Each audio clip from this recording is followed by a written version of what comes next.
Good morning. It is Monday, June 1st, and that means two things. Happy Pride. It's also time for the Lighting Bulletin, and pound for pound, your best source for lighting industry news, brought to you by Sansi Lighting. The link for that is in the description. If you need it, they've got a sale on right now for LED lamps. Otherwise, let's talk about Near Group buying Valley Electric and Comet Electric. This is a holding company that specializes in buying electrical and lighting contractors.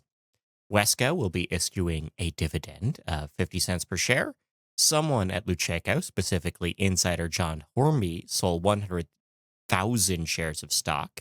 Click has partnered with 9 agencies, completing nationwide coverage in the U.S. Omni Cable has picked electrical lines for the U.S. Midwest. We have a dividend at Hubble with 142 per share, a dividend at Miller-Nor at not quite 19 cents per share. We have a dividend at LSI of 6 cents per share. Q1 at Atcor shows that sales are up 11%. And we have a sales record from Legrand with 9.5 billion euros in sales. Al Neer has been appointed CCO at Soleil. Tony Phillips has been picked as the national sales manager at Barron. Bruce Hemmelman is now the regional sales manager at DMF.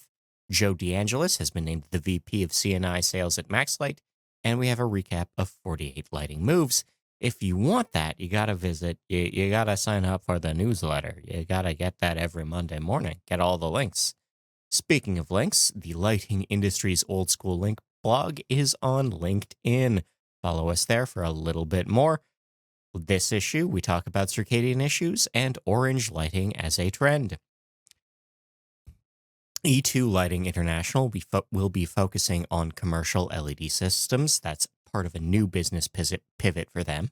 RAB has signed a new lease on a warehouse in Plainfield, Indiana. CHZ Lighting is going global with new projects across the EU, both North and South America, and dipping into Africa for a little bit.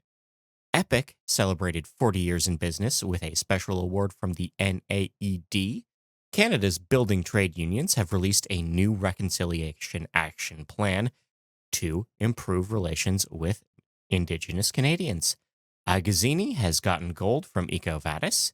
A judge has dismissed claims in Signify versus ETI. Specifically, 2 conduct claims have been kicked off the case. On the tariff tracker, the United States Secretary of State has begun new trade talks in India, and indoor mushrooms grown in Manitoba are facing new duties. In events news, the IEEE has picked a location for their Smart Lighting Conference this year. That's December 2nd to 4th in Athens. Athens, Greece, not the Athens in Georgia. I should be clear. In lighting controls, Westgate has partnered with Kilton and Outani to offer new controls for them. Low orbit is probably too congested for SpaceX to serve U.S. broadband needs. This is based on the fact that the 5G coverage they offer now won't ever really hit their speed goals, no matter how many tax dollars they get. Andronics has secured new investments with 10 million Canadian in strategic equity from current investors. And Govee does not endorse white supremacy. They used a product mock-up on a stock photo, and it contained genuinely hateful content, and the head of PR has apologized. This is very normal. It's very normal for white supremacists to sneak messaging into stock photos so that they will be used unwittingly. Because they're assholes. In research and development, a Swiss research team has grown self-illuminating wood. This is with the power of already growing bioluminescent mushrooms. So the mushrooms grow on the wood that filters into the wood itself. They would like to use these trees to illuminate park paths instead of having to dig for lighting. On the Fact Check Zone, the University College of London has published a real, normal research paper on metabolism and LED lighting. News Nation Now, a blog that's pretty normal actually, wrote a lot of weird stuff about that study and another related study. And then David Miskill, who may or may not have qualifications, has offered a response to that weirdness. I'm going to go a little deeper on this in a bonus episode this week, so stay tuned to the feed. Infrared lasers powered a robot inside for 24 hours. This is a new charging technology shown off by Aquila Earth. They work in Australia and New Zealand. Most grid scale solar projects aren't unpopular. Only 19% of these projects ever encounter public backlash, and that's usually with the help of someone who works for the oil industry. Funny that. We have a new machine learning method for photonic design. This is a Greek team that will create new devices in the long term. We also have a new field study of office integrative lighting that shows a number of things, including that people, when they are at work inside during the day, like about 1250 lux at 4000K, which makes sense to me. That seems like a perfectly sensible amount of daytime office light. On the light pollution tracker, melatonin may modulate prostate cancer. Rest activity rhythm improves pain-related outcomes. We have a new patent for circadian lighting for moderate light levels. SphereX has confirmed previous claims about satellite pollution. Time of day affects speed cubing performance. Speed cubing is when you solve a Rubik's Cube really fast. It's a fun hobby for some people. Allen is extending mosquito season into the fall, raising risks of mosquito-borne diseases, including West Nile virus. Masters of the Universe continues its drone light show promotion plan with a new record-setting Skeletor over LA County. New Jersey has blocked new data centers for now. We have a new dark sky project in Nanaimo, British Columbia.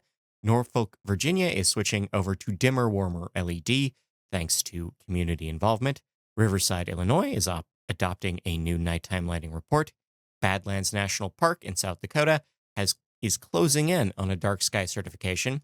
The University of Gothenburg has partnered with the city of Gothenburg on sustainable urban development, which includes lighting at night. We have new activism against light pollution on the island of Malta. The Highlands Council of Scotland has proposed a new lighting policy. We'll see if that goes ahead. In Ontario, greenhouse glows are now visible from space, even as we set rules to prevent that in Ontario. The Rogers Stadium in northern Toronto is drawing noise and light pollution complaints from its neighbors, some of whom are quite far away, actually. Foreign multimillionaire Kevin O'Leary blames the local resistance to his Utah data center that will use twice the amount of power the state has and probably just drain the Colorado River on for other foreign multimillionaires. And Ireland is adding owls to the local Biodiversity Action Fund. In indoor horticulture, we have a study that shows that Iceland is taking advantage of geothermal power for their strawberry farms. The USDA is offering new micro grants for small indoor farms. On-site hydroponics is on the rise inside healthcare and assisted living spaces. Atrium Agri has partnered with Baum Group and Havcon, and Venke Suddenbelt is expanding their Kalamazoo, Michigan facility.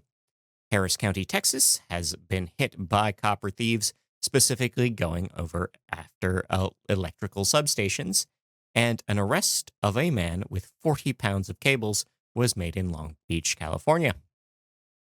In local updates, California is offering security grants to religious groups after an Islamophobic, misogynist, stochastic terror attack on a mosque. We have new lighting going up in Wilmington, Ohio. We have $465 million in grants for DC's Union Station revamp. We have new lighting going up on the Brooklyn Bridge.